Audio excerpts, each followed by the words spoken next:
What up, gang? This your boy MUNEYTV coming to y'all with another video, man. Hey, if you ain't getting to the money, you ain't having no fun, young. If you're new to the channel, make sure you hit that like button, that subscribe button, and hit that notification bell too. You know what I'm saying? That way you be the first one to know when I drop another video. But I ain't gonna hold y'all. We gonna see what this video about. See what's going on O Block. You know what I'm saying? Let's get it. Do you guys have any stories of what you've seen in O Block over the years? I noticed you had bear mace on you. Have you already used it? I use it a few times. To be able to be a big brother to these brothers, to be able to show them that it's more to just the street. To be able to be a big brother to these brothers, to be able to show them that he used bear mace to just the street. Let's start this over. Do you guys have any stories of what you've seen in O Block over the years? I noticed you had bear mace on you. Bear mace? You already use it? I use it a few times. That's crazy. To be able to be a big brother to these brothers, to be able to show them that it's more to just the street. Who is? Tommy G. Yo, hey, I'm Grease, man. Welcome to this place they call O Block, you see what I'm saying? Shout out to Muslim Maddox and my boy Tommy G, come on. Not from 63rd.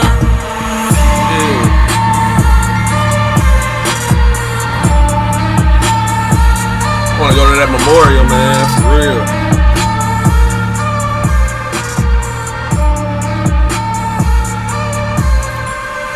Do you think you ever want to go on a pilgrimage to Saudi Arabia? I'm going to Saudi Arabia. You are? Man, I'm going to Mecca, touch the Kaaba, all that. Yeah? Yeah, I'll be there.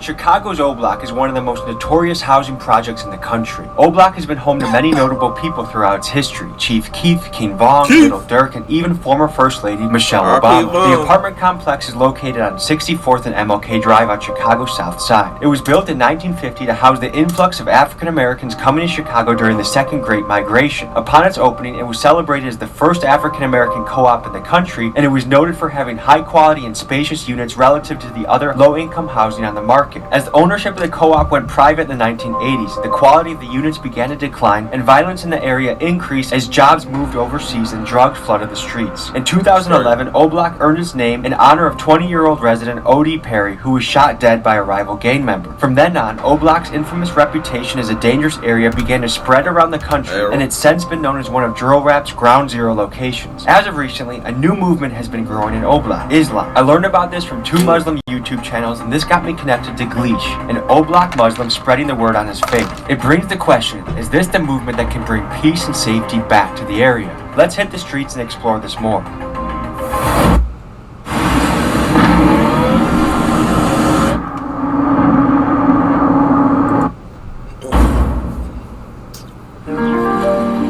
More money, more problems. Bitch, I ain't tripping cause I want it all.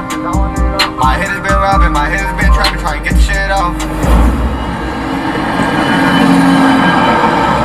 Folks, we're on our way to the notorious O Block to explore a very interesting story that's been developing, which is a large conversion to Islam by many of the residents. And I'm curious to discover the impact Islam is having on O Block, because to me, you might disagree with a lot of things about religion, but I do think religion gives you the old school values that people can agree on, like don't steal, don't covet, don't lust, things that can guide your life and are solid advice. I grew up in a really religious family. I attended a mega church when I was a kid, Willow Creek, South Barrington, an enormous place that they literally have a shuttle bus from your parking spot to the front. That's how big this church is. While some Bible stories I find helpful or meaningful, a lot of the Bible is hard for me to, especially the Old Testament, is really hard for me to like or enjoy or see why anyone would subscribe to it. But as a kid, I always saw my mom was deeply religious. Like, she spends every morning reading the Bible, studying, and she's a cool Christian. Like, she's someone I can go say, hey mom, I just went to a jungle in Ecuador and I did ayahuasca. She doesn't judge you for it. I really love my mom. She's one of my best friends because I can tell her anything and she doesn't approach me with judgment. I think there's a lot of value in good religious people in a society. I don't know a ton about Islam, so I'm intrigued to learn more. Also, when you mix O Block with it, man, this is an interesting story coming fresh off the press. So we'll see you when we get closer to O Block. Hey, first things first, we got hot boy cooking. I'm in the yo gassed up off cookies. Fuck niggas mad cause this hoe keep looking. That's cause if I wanted that bitch get took. Got her came in this bitch, started crashing the beat. It's kind of an intimidating place because it looks like a mixture of a place to live and a prison. Like, you have fences with sharp little points. It's all fenced in. You have your own security force in O Block. Feels like a place like when you get in there, it's hard to get out. They got security there. That's crazy. I gotta get y'all in person, man. Put y'all cameras up, I get y'all blue back. I'm gonna get y'all now. Okay, cool. Sounds good. Guys, t-shirts are on the site right now, flying off the shelves. But even cooler, the Big Dog Gotta Eat sweatshirt. They sold out in 36 hours last time. Get yours freshest thing on the market right now. Big dogs gotta eat, especially during Ramadan. After the sun goes down, you gotta eat, you know what I mean? Rep the movement, get it while supplies last. Appreciate it. Hey, shout out Tommy G, man. That boy really be going to the hood, getting these videos, you know what I'm saying, making content. Shout out Tommy G, man, because a lot of mothers be scared to go to Old Block with everything that's going on. But, you know what I'm saying? Yeah, shout out Tommy G, though. Appreciate your support. TommyGMiggy.com. What's up, bro? Good to meet you.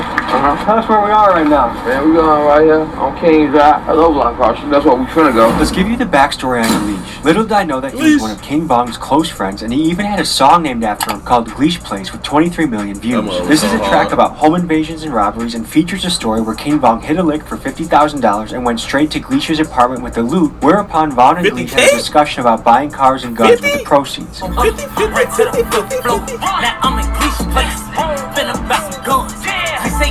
I often try and do very little research on people before meeting so I can get an unbiased impression of who they are today versus who they were in the past. So I was unaware of Gleesh's relationship with Vaughn when I met him today in O-Block. Gleesh is a fashion designer, he's a rapper, and he's the front runner of the O-Block Muslim movement. Let's meet the man. What's up, big guy? You good? Yeah. Yeah, that's my uncle. He was telling me he had some brothers in Parkwood. Yeah, I'm duty law. Tell us what you got on right now. That's new attire I haven't seen yet. Oh, yeah. I got my throw on, my Muslim throw, my kufi, my Muslim chain. Was it hard to start rocking that? Because that's not typical outfit in this area. I had to get used to it. Do people ask you a lot of questions when they see you wearing that? Yeah, they think it's a dress. I don't take that lightly, but it's a throw. Yeah. What percent of people out here you think know about the Muslim movement? 2 billion Muslims throughout the world. Arguably the biggest religion in the world. Yeah, I'm duty law. How long have you been involved in it? Like 2-3 years. Right now it's Ramadan, right now. How you feeling? I'm good, but I can't eat or drink. I knew guys on my wrestling team that were Muslim wrestlers, and so they would go an entire practice without eating or drinking, and that takes a lot of discipline. Yeah, it takes discipline. It's really a man thing. Man over matter.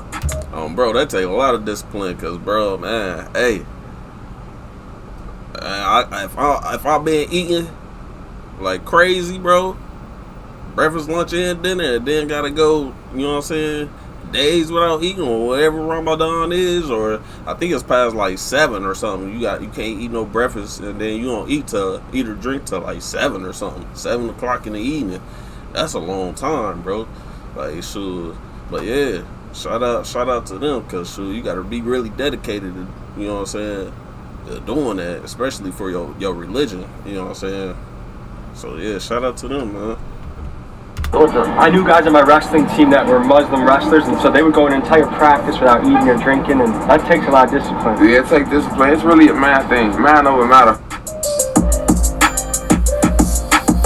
Last time I was here, the security here is pretty tight. Yeah, they tight right now. They real tight. So does that mean that O-Block has gotten safer? Everywhere all the same. It's just they got to tighten up their security, so that's the type of stuff they do. This arguably could be the most notorious project in the entire country. Is that a bullet hole right there? That's a bullet hole, but it's natural. You can go somewhere else, bullet hole. Happy Ramadan. How are you? What does Ramadan mean to you guys? I mean, a lot of things. Not just eating and drinking. Be nice to other people. Yeah, he's one of the guys I look up to, too. He make sure I'm good. He feel me. You have to care for other people. They teach you that there's a lot of people on earth that don't have no food or drinks, nothing. You have to think about other people before you think about yourself. Yeah, alhamdulillah. Are there any Arabic words you could teach the audience? Alhamdulillah is the best. Shukran, thank you. Yeah, how did you get the name Gleesh? I never met a Gleesh before. Look.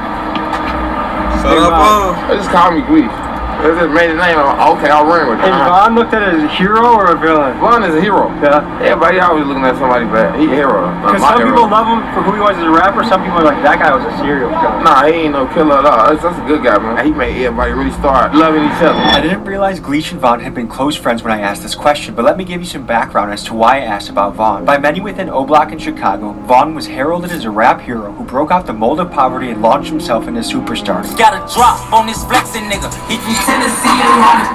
His lyrics stood out for both his fantastic storytelling ability and the extreme violence of his words, but some suspect his rapping was more than just storytelling. In fact, YouTube's premier hip-hop historian, Trap Lord Ross, has a detailed and exhaustive 3.5-hour analysis proclaiming King Vong to be rap's first serial killer, and King Vong himself literally put out tweets like, "Man, I'm just trying to kill, and I can name 5 GDs I done killed." All this aside, I wasn't here to speak with Gleesh about King Vong or violence from the past. I was here to learn about his story and about the spread of Islam through O-Block. Did you get the cameras now? Hit the cameras. So we walk in. So we get past security.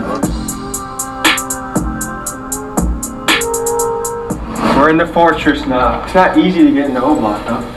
How long have you been here for? Quite a while. It's a beautiful place. It's like everywhere else. How you doing, man? I'm Tommy. Are you guys Muslims too? Nah, they ain't Muslims. People in O-Block are thinking about joining. What would you say are like the selling points? Like, why should they join the movement? I could just bring with me and they could, you feel me, get experience on their own. You gotta learn stuff to do it. I can just tell you, oh, you finna be Muslim. What has it brought into your life? A lot of beautiful things. Yeah, like what? I got a business. I got all types of stuff going on. You see what I'm saying? Before you were Muslim to now, like what's changed for you? Be disciplined, the way I act with other people. Do you feel like being a Muslim has helped you to treat other people better? Yeah, you see what I'm saying? The way you act, the way you dress, the way you talk, all that. And caring about others, like, you know. I feel like especially for young men, if we are disciplined, there's so much we can accomplish in this life. But if we're not disciplined, we're kind of I don't want to say we take up space, but we're not what we could be. So give me the tour. I had to go downtown to Louis. You go Lulu? Okay. Nah, he going to Louis V, man. You come from like more of the rap world. Materialism is a high priority, like Gucci bags, Louis bags. What does Islam think about all that? I mean, it's alright, bro. I don't want too much care for that. Really proud of.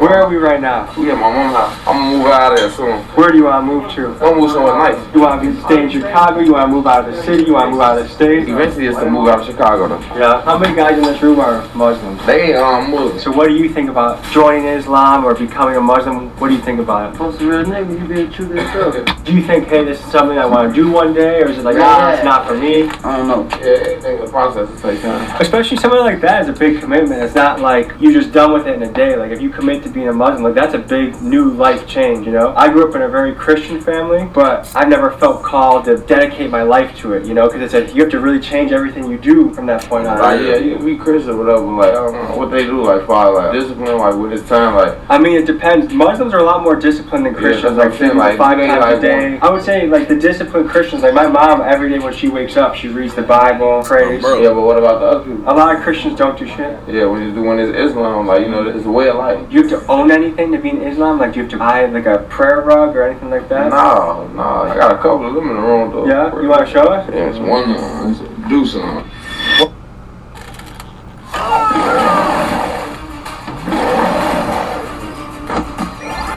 What happened in your life that you're like, this is what I want to do? The discipline, I was just doing a lot of stuff, like, it just made me get on everything I was supposed to get on, like, as far as my business and all that. How'd you hear about it? Really, Von Uncle. Yeah, King Von's uncle? Yeah, King Von Uncle, then my other brother Sadiq. He been around since we was little, you know. Is he from O-Block too? Yeah, he's been around for a while. Do you think the FBI knows about, because I know Muslim groups in the past, like when Malcolm X, Elijah Muhammad, they had their eyes on that shit. Have you guys ever been visited by like any FBI guy asking about Muslims? Police are real anyway. We don't worry about this. I don't worry at all. Well, I think if you're doing nothing wrong, you got nothing to worry about. Alhamdulillah, you know? That's what you said. Ain't nothing going on wrong, you see what I'm saying? What did your mom think about it when you told her you're Muslim? She loved it. Is it easier to get men to join or women, or do you get both to join? A little easier for the man to join, but like they gotta have the sisters around. They gotta really get the right feel of it, you know what I mean? I feel like Islam's a lot tougher for a woman because there's more rules for a woman. Ain't nothing tough though. There ain't nothing tough. I mean, you can do whatever you put your mind to. Do you think you ever want to go on like a pilgrimage to Saudi Arabia? The pilgrimage, also known as the Hajj, is the fifth pillar of Islam and is something that every adult Muslim must do at least once in their life. Each year, millions journey to Mecca, shedding titles and distinctions to stand as equals before God. Through rituals rich in symbolism, pilgrims seek spiritual renewal and forgiveness. But the Hajj is more than just a ritual. It's a bond of brotherhood and unity, transcending borders and cultures. It was on his pilgrimage that Malcolm X met Muslim brothers from all corners of the globe, and where he changed his opinion on race relations forever. Through the GoFundMe link in my description, we can fund Chicago Muslim brothers on their trip to Mecca, and hopefully be a small part of helping Chicago to be a more peaceful place. Please consider donating. I'm going to Saudi Arabia. You are? Man, I'm going to Mecca, touch the Kaaba, all that. Yeah? Yeah, I'll be there. You know that in Afghanistan, in some places, if you get caught listening to music, they'll like beat the shit out of you? Yeah. That's pretty insane, isn't it? That's in the city, that's how it is. So people that aren't from here aren't hip to this. Explain that. Break that down a little bit more. Don't go in the wrong area to listen to the wrong stuff. In reality, you can listen to whatever you want to, you know what I'm saying? Just with the windows up. There's some music I listen to that I listen to with the windows up because I'm a little embarrassed. That's crazy. You guys ever heard of Creed before? Yeah. You're either going to love this or hate this. I'm going to... Niggas ain't listening to no Creed. I'm going to play like 10 seconds of a song. You tell me. Yeah, you rock it. Yeah, like... You're just chilling in the car, driving home from the club. You guys feeling this at all or no? Hell no. Turn that shit off. We were just in New York and it's the same thing, where you can only listen to certain guys in certain areas, otherwise it gets treacherous really quickly. Yeah, a lot of songs would be like a lot of disrespect towards other people, neighborhoods, you know what I'm saying? So you wouldn't want to go in this area and play this. What do you guys view as the impact of drill music? Good, bad, in between? Whatever the narrative the person take with it and they run with it, that's on them. We don't really too much care about that. You can't change that. As a Muslim, do you feel like you can go to any neighborhood and you're okay? Like, does that give you more like a... Nah, you always gotta tie the camel up. Don't never get me wrong. And what I mean by that, you don't just go doing stuff you naturally don't do. So how do you think just because you're Muslim, I don't mean nothing. A lot more people became Muslims. We can stick together like an iron fist. We can get what we need and what we want, and everybody can be alright. So unite the people. Exactly. Anytime there's a movement of people that get united, whether it's MLK, JFK, Malcolm X, somehow that leader gets taken out. You know what I mean? It's the I don't really government. agree about that because it's like it's no point. Like all we doing is this stuff. But the government fears when people unite.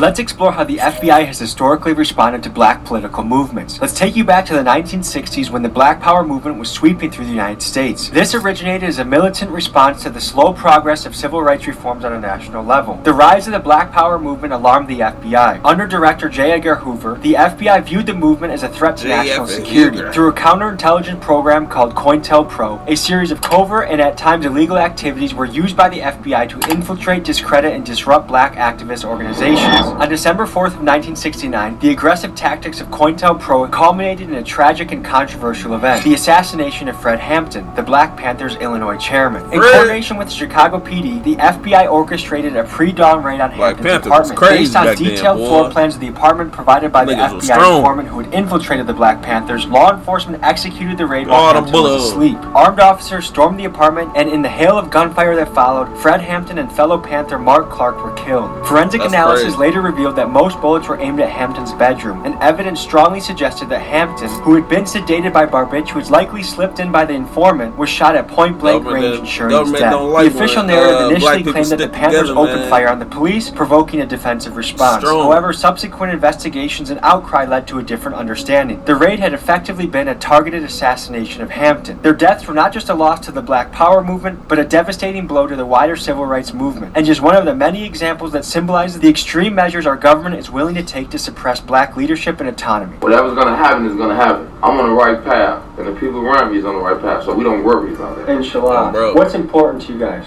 Each other, our kids, our families, like others like money. That's one thing, but it ain't the biggest thing. When you're dead and gone, is there anything that you will want to have accomplished or want your legacy to be? Like, make sure all our people, because we like father our kids, we want to have them left with things and stuff like that, business and stuff like that. So the long term goal, and you and your people. Do you have to figure out which way Mecca is? It's this way. Yeah? How did you know that? Pull your compass out. That's crazy. Which way to Well, you pray this way, don't get it. You can't pray that way. I also say that, Gator. But you know, so you gotta pay towards the Mecca. That's crazy. Where is it? I'm really ready. Okay, I'm Tommy. Okay, man, the yellow joint, mustard joint, honey mustard I like joint. the throbe too. How long have you been rocking the throbe and being in the Muslim? What happened in your life that you're like, this is what I want to do? By me being younger, I was forced to Christianity. But I only used to like the music at church. One of the brothers had talked to me, I had a conversation, and I was engaged in it. But before I even converted over to become Muslim, I was looking into it. Before I get myself into something, looking into it, you know? Right. And it caught my attention. So when I finally took my Shahada, opened my eyes to a lot of greatness. What is the Shahada? The Shahada is basically you converting over. What does it take, like, to do a Shahada? Is it just like a statement out loud, or what do you have to do to... Yeah, you basically at the end of service, Juma, to recite it in English and Arabic. What kind of church were you in? Christian church? Was it a Baptist church? Yeah. How long was that service? 1 hour, 2 hours. Because in Milwaukee, I went to a few different Baptist churches. They would take like 3 hours, so I had to retire. That was too much for me. Yeah, it'd be a long By like an hour in, I'm like, I just want to get up and like start moving. I go to a Baptist church myself, it's an hour. And they just kept going and kept going. It just opened my eyes up to a lot of things that I really truly believed in. Because it's hard for me to get to believing in a lot of stuff. No disrespect to no Christians or nothing. I felt that certain things that was in the Bible wasn't describing the picture that they was trying to make. Is there anything you had to leave behind when you became a Muslim? Like anything you had to stop doing or do differently? Like now, it's month of Ramadan. I had to leave a lot of habits, a lot of bad habits. I had to stop eating pork. A lot of favorite candies I can't eat no more. Everybody around you, they your brother. That's one thing about Muslims. They ain't trying to knock you down. They ain't trying to down you or none of that. You see what I'm saying? No one's bigger than no one. You feel me? They treat you like brothers. So, question for both of you is like when you did that publicly, did you feel anything in your heart immediately after? What was going through your head right after you did that? Man, I just heard it over. Like, man, ready, man. I felt loved, even around a bunch of people I didn't know. What did your family think when you went back home and told them what happened? It was surprising, but they loved it. Depending on how I'm feeling, I might just go get a couple, take about 50 people some food or something. Just how I'm feeling. Is giving back part of Islam? It's beautiful. I really do it on the regular, like, If you want to learn to shoot viral videos, listen up because ContentCritter.com is having its biggest sale ever. Right now, if you click the button below. Where is this? About Expressway. I bought like 60 pieces and gave them back. How do you feel when you do that? I feel beautiful. I feel like there's something that you realize once you do start to give back, you realize it makes you feel really good. It makes the other person feel good. Like giving back is probably one of the best things we can do. Bro, yeah, man, cause hey, giving back, bro, it make you feel good too, bro. Cause like, man, like I always thought, once you give, bro, you know what I'm saying, your blessings gonna be multiplied, bro, for real. Like, shoot, every year I try to give away some shoes or something, cause I stay with some kicks, some shoes and some clothes to somebody at least like homeless or something, you know what I'm saying, to help them out. Cause shoot, hey, people got it worse than you, so man, make sure you always keep that in mind, man, when you complaining and stuff, man, and make sure you give, you know what I'm saying, give back to your community. Cause sure, it's gonna come back, bro. For real. Do that. I feel beautiful. I feel like there's something that you realize once you do start to give back, you realize it makes you feel really good. It makes the other person feel good. Like giving back is probably one of the best things we can do. For sure. You just fed 2,500 people. Families, man, like 2,500, man. Pull up. Right here. Do events with the kids. They got pizzas. You got everything. Come on, they got face paint. It's like all of it. It's not for us that we're looking to receive anything back or anything. We're really doing because Allah sent us here to do that. This is your clothing line? That's me. LLC, business owner, whatever. However you want to play, however you want to take. Oh, you got sweaters. Yeah, You're the first dude I've ever seen sell sweaters. Yeah, exactly. You know what I'm saying? More with a sweater. How can people find this brand? Think of DM me, 6, Glees Hack _, you know what I'm saying? Finna have a website up and running. What does the 31 mean on the sweater? That's how many colors I plan on dropping. That's a lot of colors. I got 2 kids. It's for them though. What does being a Muslim taught you about being a father or teaches you about being a father? I really gotta stand on business for them. Like, you feel me? I don't really care about nothing else for me, you see what I'm saying?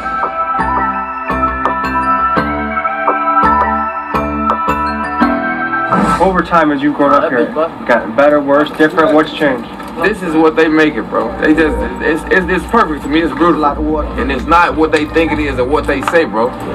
So what are you gonna eat tonight once you're done with your fast? Man, that's like the third time I heard that, bro. Like, sure, everybody be looking at O-Block like it's dangerous, like, sure.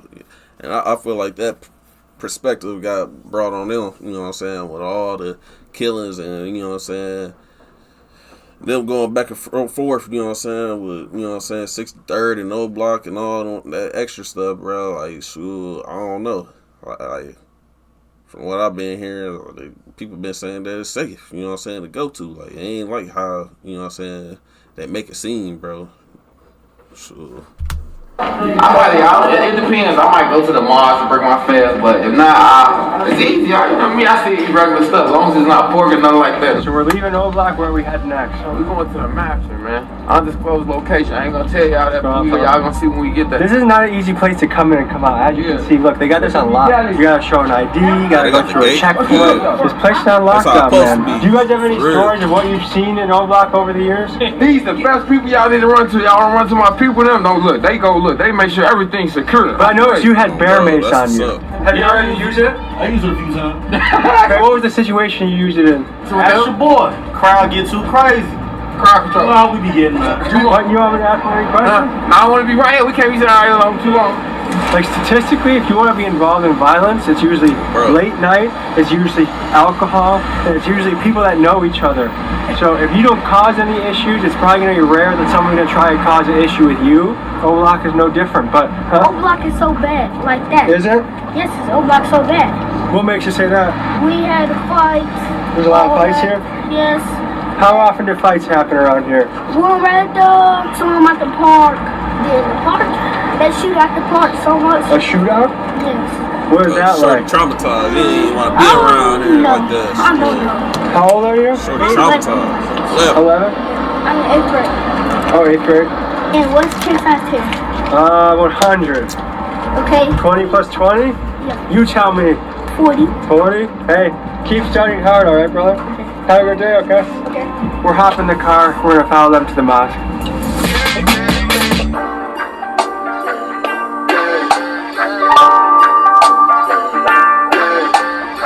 So we want to take a deeper dive into Islam and why it's attracting people to join. It's the fastest growing religion in the world right now. One way it's spreading in America is in the prison system. So I'm going to tell you guys a little bit about that history right now.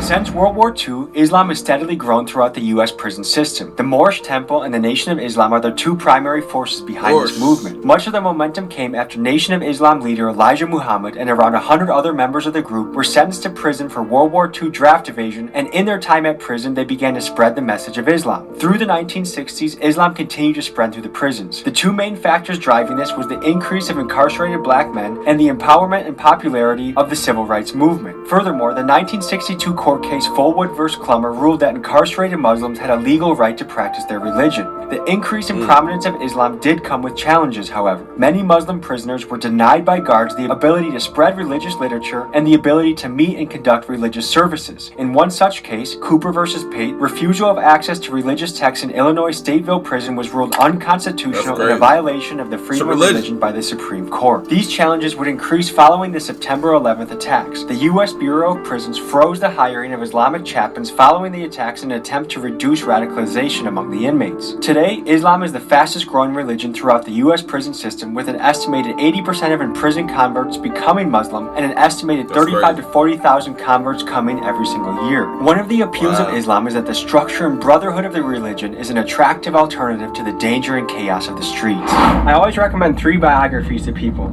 Benjamin Franklin, Teddy Roosevelt, and Malcolm X. Those are biographies that I might read once a year of each of those guys, just because they live such interesting and purpose-driven lives. And so I'm going to focus on Malcolm X right now. A lot of people think that he's a black separatist, that he wanted to split black and white people up. And for part of his life he did when he was in the Nation of Islam. Then he went on his pilgrimage to Mecca and he saw white brothers from Chechnya, he saw Middle Eastern brothers from Syria, he saw people from all across the world, and he realized we all are one, we all can be brothers. He died tragically just as his career was taking off, and I think it could have made a positive difference. Let's cover his assassination. Malcolm X is one of the essential characters in the story of the Black Muslim movement. He was born in 1925 and his life quickly became hectic. When he was 3, his family had to move from Omaha because of threats from the KKK. When he was 6, his father's bizarre and tragic death convinced Malcolm it was the work of white supremacists. His father's death drove his mother to insanity and led to her becoming institutionalized in a mental hospital. Malcolm began to find trouble as a juvenile, and his criminal activity led him to become a ward of the state by the age of 14. He was assigned to a boarding school under the supervision of a white family. At this boarding school, he excelled academically and socially, and he developed aspirations to become a lawyer. However, his English teacher shot down his dreams and told him that as a Negro, he should set his sights lower on things like becoming a janitor or carpenter. Experiencing a massive frustration with the white world he felt limited by, he moved to black-dominated Harlem and began a life of crime. He and his friend Shorty ran a burglary ring, and he supplemented his income with pimping and selling reefer. Outside of crime, he became well known around town for his dance moves, his zoot suits, and he tore up Lindy Hop dance clubs. Eventually, he was caught for his crimes and sent to prison. It was here his life changed and he discovered Islam. He joined the Nation of Islam and educated himself in prison by reading every book he could get his hands on. And in doing this, he emerged as a powerful and influential leader. From the time he was released in prison in 1952 to 1960, he helped grow the Nation of Islam from 400 members to 40,000. As a prominent figure in the Nation of Islam, Malcolm X advocated strongly for black empowerment and self-sufficiency. Nation of Islam leader Elijah Muhammad handpicked him as his right-hand man and sent him around the country to give speeches, rally up the troops, and grow numerous mosques. His compelling speeches brought him national attention, and his views often sparked controversy. His growing popularity eventually led Elijah Muhammad to feel threatened, and this later led to Malcolm leaving the Nation of Islam in 1964. It was then that he went on his pilgrimage to Mecca, where he met Muslim brothers of every color across the globe. And from this he returned with a new understanding of race relations and a commitment to racial equality and harmony. Malcolm X's life was tragically cut short in 1965 when a Nation of Islam member assassinated him. Many believe that the FBI had a hand in this. He remains a key figure in the fight against racial injustice and is a widely celebrated black hero. Amazon is overcharging you, but I can show you how to avoid it. Don't spend another dime on Amazon until you watch this first. Watch this. I can show you how to get the sweetest deals online when you shop from major retailers like Amazon and Target. You can drop prices automatically. You're right. Finally, we meet you, man. Yeah, I'm excited, man. Tell the people who you are. Man, I'm Sadiq Ali, man. Down here at Barrier Imports at 321 East Persian Road, Chicago, Illinois. 60653 with my man Tommy G. Yeah. Here. This is Sadiq Ali. Long ago, he used to hustle in the streets. Now he's dedicated his life to religion and runs a group called Muslimatics, where he guides people on their journey in Islam. If you'd like to get more involved with Islam in Chicago, his link is in my description. Come on. You have a very peaceful and relaxed presence about you. I'm very peaceful and very relaxed. That's a good aura to have. And it's Friday. Tell people what's special about Friday. Friday is our holy day, Muslim holy day. Friday is Jummah Friday. Alhamdulillah, we all come together. And it's the last Friday of Ramadan, so it's kind of special. Everybody's going to be packed down here. We're just beginning. We're starting in about another 30 minutes or so. People have almost made it the entire month doing Ramadan, which is no easy feat. That's hard to do. What are the biggest challenges people face during Ramadan? Not eating. Or drinking water. Not eating or drinking water. You know what I mean? It's a big challenge. But it's a good challenge because it's for Allah. And the fast is for Allah. Because only Allah knows if you fast. People can say whatever they want to say. But only God knows if you're fasting or not. Are you from Chicago? I'm born and raised in Chicago, Illinois. How did Islam start to seep into Oblak? Like how did...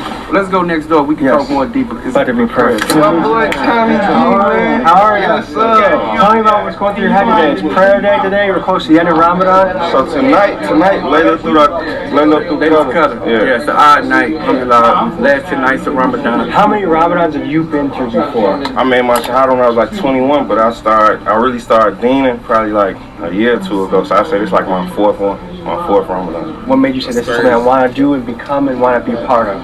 That's a long story, but I'm gonna cut it short for you. I had a conversation with a Muslim man, and we just had like a lot, and he encouraged me to go do research on my own. And once I did it, I went in and I just made my shahada. You know, I made my profession of faith. So beautiful. Well, I hope we have a good Friday prayer, okay? Are there some basic phrases, Arabic phrases that we could teach the audience today? Assalamu alaikum. That means may peace and blessing be upon you. Is there anything else you'd like to teach? Alhamdulillah. Alhamdulillah means all praises to Allah, all praises to God. I learned that a lot from Khabib, the fighter. If you ever watched that's fight, my man. He would say, Alhamdulillah, Alhamdulillah. But you got Muhammad Ali. You know, you can't take Muhammad Ali out. You know, I always think, of course, that's a legend. You know, Muhammad Ali was one of the best. What brought you to this? What made you decide this is where I want to dedicate my life to and bring other people into it? Well, what brought me to it is really, man, you know, I've been from the streets all my life, you know what I mean? So I know the streets. I know what the streets and what they evolved. And so with me coming from the streets and knowing everything about the streets and be able to be a big brother to the brother that I didn't have from the streets, you know what I mean? When I implanted in the streets was just, I had got it out the mud. I was just there, you know? So whatever I learned on my own. But to be able to be a big brother to these brothers, to be able to show them that it's more to just the streets. What do you think's making guys like Little Dirk say, this is what I want to do? After a person have dealt so much bad in their life, you know what I mean, coming from the ghettos and the trenches of Chicago, I've been seen so much bad, and to be able to taste something good, man, of course you want to stick to that. You know what I mean? Once you taste this and drink this, man, you're going to want it. You're going to want it. It's a very good taste. How did you guys meet? I've been knowing them since they were like, you know what I mean, these little babies. I've been knowing them since they was little. So if a guy comes here for Friday prayer, then on Saturday he's out, you know, chugging a 40 and doing a music video with like, hey, I'm going to shoot up this guy, shoot up that guy. How do you coach him along the path? That's how I explain to the youngsters. I said, imagine us that we on a boat, okay? And then you want to, and you know, it's hot on the boat, we all on the boat. And of course, people want to test the water. They want to jump in the water, right? The boat is Allah. Okay, so you jumped in the water. But if you don't keep your hands on the rope of the boat, you're gonna drown. Right or wrong. Right. As long as I got my hand on the rope of the boat and I'm dealing with the water, I can still pull one way, one out, until I really realize that this water ain't for me, because I'm gonna end up dying if I stay in this water. I'm gonna lose. Right. If I get back on this boat and pull back on this boat and do right, then I can float. So it's not like a zero-sum game. You can be, because that's the other thing. That's good advice. That's good advice, man. I don't care what they do. Yeah. How they doing? They want to smoke weed, drink, like girls, and kill and shoot. Come. Yeah. We want y'all to come. Once they taste this, that's gonna come up out of them. It's gonna be like a detox. It's gonna flush right up. Just look at our brother right now. That's what's I mean, take it back a year, two, 3 years back and watch him and see where he at right now. So, tell the people who you are. My name Gatto, bro. I'm formerly known as El Gatto in Chicago. My name Gatto 2 times now. Everybody pretty much know me in the city. I heard For music? For music. Okay. For music, yeah. And you said you just recently took your shahada. I just took my shahada March 20th, bro. Okay, what brought you to that point? What made you say this is what you want to do? So you know, I believe you got good intent and you believe it's one God. You Muslim. You just gotta figure it out. You know what I'm saying? So that's what I feel like it was for me, bro. So my brother Mafi, he been Muslim, so he started bringing me to the Juma, to the mosque. When he first invited you, what was your impression? I'm at home. I'm at home, at the crib. That's what it felt like. We came every day. We don't even just come on Friday. We been here every day, chilling. Yeah. And God, how have you seen Islam start to change or impact your life? What have you noticed? My actions changed, bro. I started holding myself accountable. You know what I'm saying? I started taking wrongdoings more serious. You know what I'm saying? Because I know that it's real. You know what I'm saying? I'm making sure I pray 5 times a day, at least trying to stand on that. You feel me? And just. Yeah, bro, it's just, frequency, energy, bro. Like, you don't want to, at first, like, I used to ride home every night trying to decide whether I was making a right or wrong decision. Now I don't got to do that. Have you guys got any pushback from family or friends? Oh, yeah. Of course. Tell me about that. Tell me about that. I ain't gonna lie, it's every day, but like I always tell people, I don't go around telling nobody to be Muslim. Like, I'm not telling nobody, like, you should be Muslim. Like, we like to believe that Allah chooses us. Everybody not gonna be Muslim. That's just the fact of the matter. Everybody not gonna be Muslim. I'm gonna read this for you, bro, because you just asked us, do we go through, what do we go through as far as our family and all this going against us, right?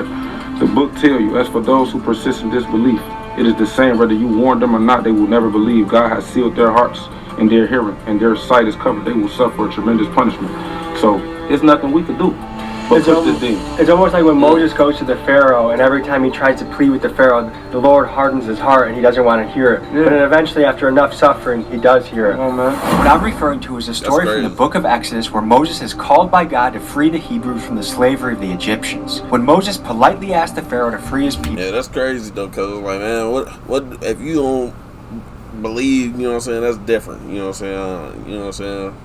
But like, if you believe in one religion, how you know what religion is the real religion? Just like, you know what I'm saying, bro just said, like, sure, Allah got, people heart sealed that don't believe, and if they don't believe, you know what I'm saying, they're gonna receive a tremendous punishment. But it's like, sure, how do you know? You know what I'm saying? How do you know? So, hey man, it's just, you just gotta gamble, man. You know what I'm saying? Take your chance. Take your chances. That's what life all about. If you ain't taking no chances, how you supposed to, you know what I'm saying, do well in life? You know what I'm saying? But yeah, man, back to the video.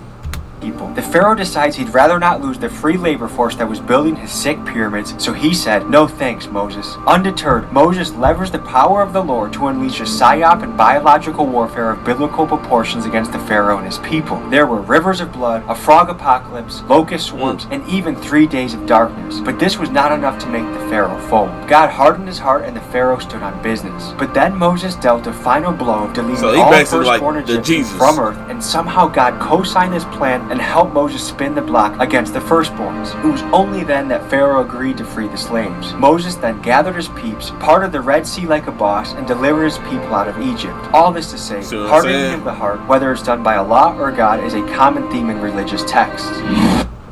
The first step to tackling your credit card debt is understanding how much debt you actually have and how long it could follow you around for.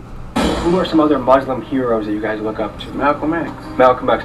Tell the people about that, because I think he's misunderstood. I think in the media he's portrayed as a separatist. He wanted to kind of separate black people, white people, but they missed the part of the story where he went to Mecca, he went on his pilgrimage, Right. he saw white We don't brothers hear from none of that Chechnya, part. he saw Arabian brothers from Saudi Arabia, he saw people from all over the world. Usually the ending of everybody's story be the good part, the good Yes. story, you know what I mean? But our brother Malcolm X, you know what I mean, I would like to say that, man, me personally, I would like to say I'm one of the descendants of him, you know what I mean? That he laid the foundations for us to be able to how we doing what we doing right now. I guess maybe where I want to go with this is like when people come up that can unite people. Well, Martin Luther King, Malcolm X, JFK, they get taken out. And so some people go with the conspiracy route, and maybe it's true, maybe it's not. But let's just say that another strong Islamic movement hit Chicago, and there's some very strong leaders. Do you think there's any that you guys think you have to think like, man, is the government going to take me out? Or I told you we don't do no worry, but at the same time, I mean, we know that people are looking at us trying to probably thinking certain things that we're doing. We're trying to put, we stopping boys that was out here killing one another. Do you think the FBI is like has their eyes on this movement? I hope they don't. I pray that they don't have their eyes on this movement. But if they do, I pray that they look and see the good that we're doing and not the bad. And we just want to bring peace to our people.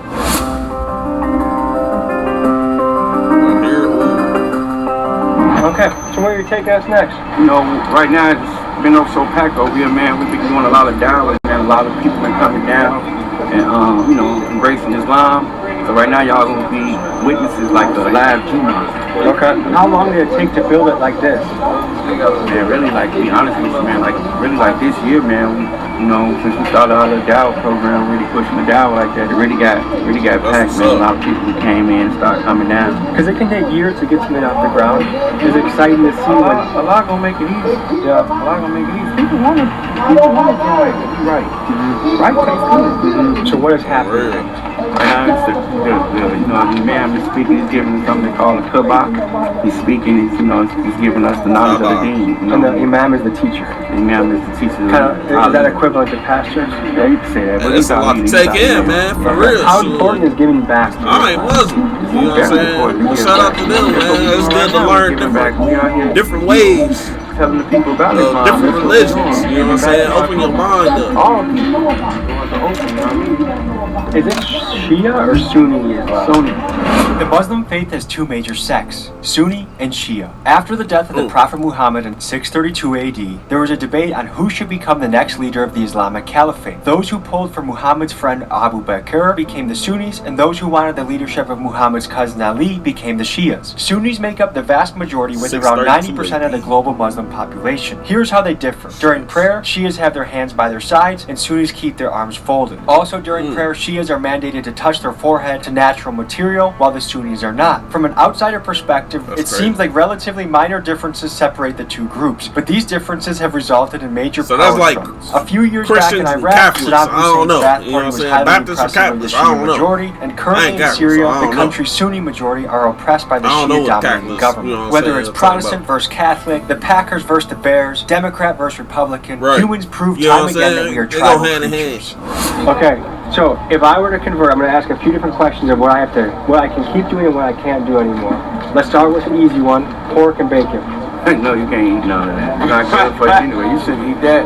Period. I told you that. Okay. It's in the Bible. Another important one for me. That's what they call it. That's swine. Oh, you don't spoil the that's period. Zero whatsoever. Leave that alone, man. It's hurt yourself. Can I be a Muslim and go record a drill music video where I talk about shooting all my eyes? Yes, you can. I can. Yeah. Okay. That's can crazy. you have premarital sex as a Muslim? No, you don't spoil that premarital sex as a Muslim. But you know, like I said again, if you come into the deen and you having premarital sex already, just, you know, learn about that and then marry it. You want to have sex. Hey, I have good news. I can have sex because I'm married. Alhamdulillah. Is there a brother here that has a story of prison conversion that we can talk about? I've been in prison. What'd you go away for? Drugs. Yeah. And how long into your journey in prison do you decide One of my brothers selling. Seek a different path? Immediately when I get in there, because you know I didn't like to do weird stuff. You know what I mean? Play around like that. So immediately I got right on the business. You know what I mean? Got towards put my life together. Jail is not it. Yeah, it's over. Bro. Yeah. Wrap up with that. Jail is we gotta get to prayer. Yeah. Hey, appreciate you, brother. All right. Thank you. Thank you so much, man. Thank you. Thanks for what you're doing, too. As we were putting the finishing touches on this documentary, I found out that Gleesh was actually in Saudi Arabia on a pilgrimage to Mecca at that moment. So I gave him a call, and while the audio didn't record, but what he did say over and over again is, "This is beautiful, this is beautiful." He was just contagious with his positive energy. He was excited to come back to Chicago and spread the message even more. So I'm excited that him and Sadiq got to go on this trip, and I'm excited for the future of Chicago and the possibility of peace that they can bring into the city. I do believe this is a life-changing trip. Again, if you want to donate to the GoFundMe, the link is in the description. Alright, man, I'm gonna catch y'all on the next video, man. Hey, if you ain't watching none of my videos, hey, man, click the next one.